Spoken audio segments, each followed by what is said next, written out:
Welcome back to Broken Bobby's transformation page. In the late 80s, I became involved with drugs and would eventually become part of that lifestyle of trafficking, addiction, and violence. Over the next 20 years, I would be in and out of jail and prison. If you're thinking about trying something or you're dealing with addiction, your life don't need to go down the same path mine did. I hurt a lot of people, both physically and emotionally. These are my stories of how I transformed my life, and you can too. Let's get it. All right, guys, welcome back to the channel. As you can see by the thumbnail and the title, is San Quentin closing? This is San Quentin is famous for housing death row inmates in the California prison system. It has had such famous inmates as Scott Peterson, Charles Manson, and many others. Now, San Quentin was one of the original maximum security joints in the state of California, and along with Folsom and Tracy DVI, which DVI is closed now as well.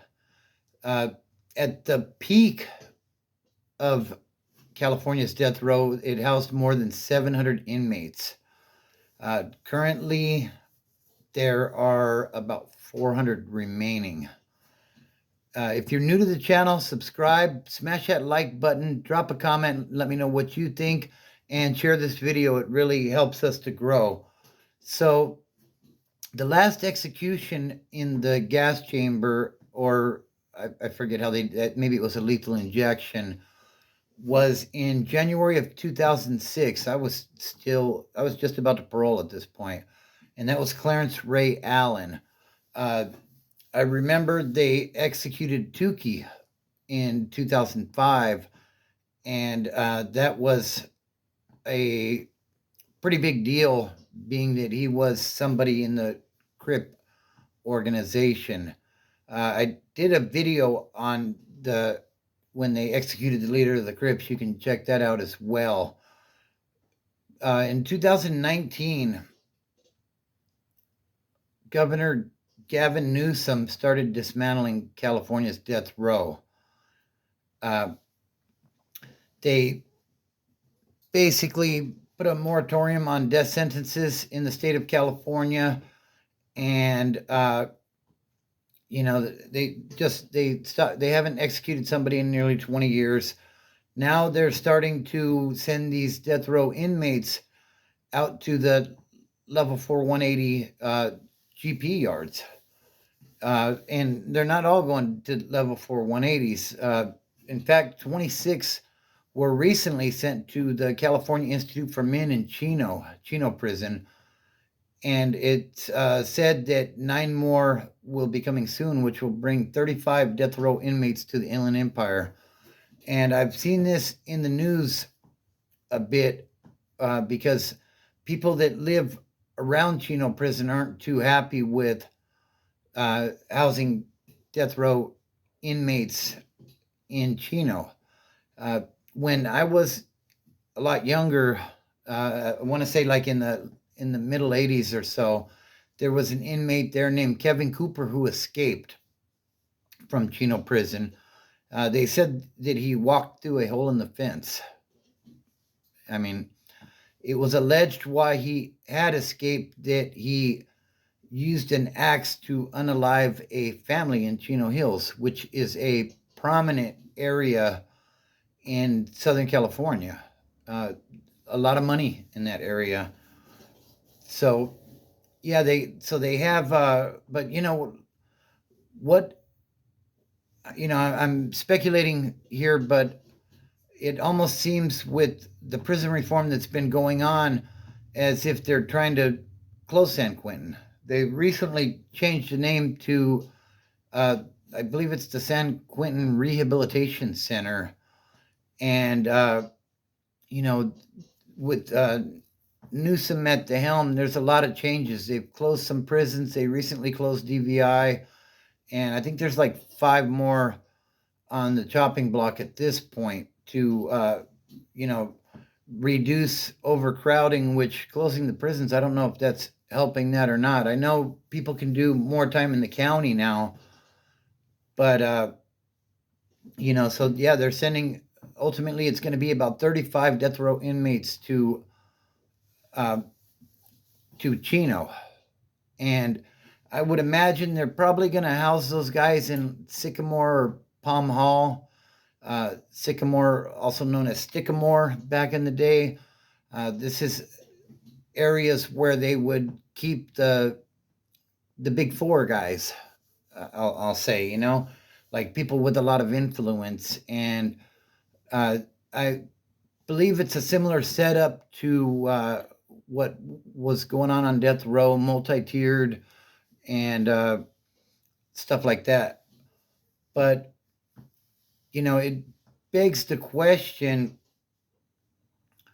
if they are planning to shut down San Quentin, is it because the facility is old and outdated, or is it because it's setting on 275 acres of prime real estate in the in the San Francisco area? It's like 40 minutes north of San Francisco. Like, what is that? What's the value of that property? I would imagine it's astronomical. I did a little bit of research of what an acre goes for in the San Francisco area. I know it's not quite San Francisco, but it's pretty close. And, condominiums and stuff are going for $1 million plus on less than a tenth of an acre. So there's definitely a lot of value there. I mean, Quentin's basically right on the water.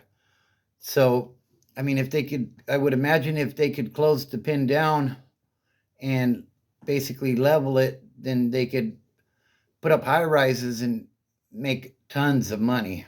I mean, I think California's in trouble as far as the budget and stuff. So, how much money would this bring to California by closing it? I mean, I don't think it necessarily is going to help with overcrowding and such, but the Department of Corrections don't always do what's right for the inmates. So, I think that it's a real possibility that that's the direction that they're heading. What do you guys think? Drop a comment and let me know. Do you think that San Quentin's closing? Put it in the comments. And also, do you want death row inmates in your area? If you live in the Inland Empire around Chino Prison, are you comfortable with death row inmates being housed there? I mean, I don't really have an opinion either way. I don't live close to any of these facilities, but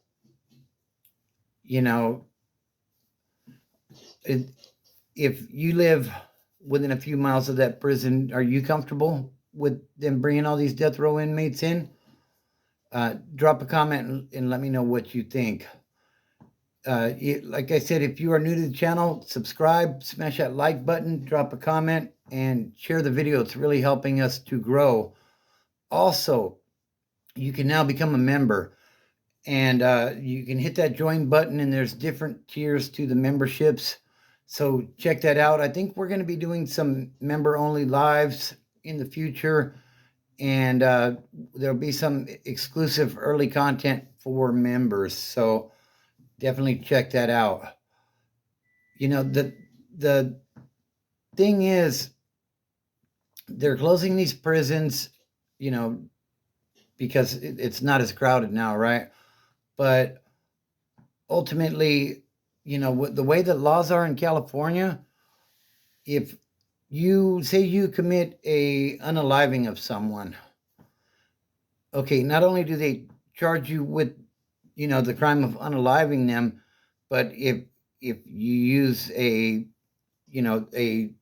stabbing device or one of these things, then they charge you for that as well, like using a knife or using a gun in the commission of a crime, and that adds time. So although they brought the population down some. I feel like it's going to just go back up. It's a prison state. There's more people in the California Department of Corrections incarcerated than there are in a lot of countries. So, this is a big industry, and the prison guard union definitely has a lot of juice when it comes to this sort of stuff. So, uh, what do you guys think? Drop a comment and let me know. And just remember, if you don't go to prison, then you won't have to worry about whether they're bringing death row inmates to the prison that you're in, and it just won't be an issue. So family, fitness, and freedom are the things that help me to get my life together, and I feel like they can help you as well. If you are new to sobriety, welcome. It is a great thing, and congratulations on that if you are. And don't look at the mountain, just start climbing.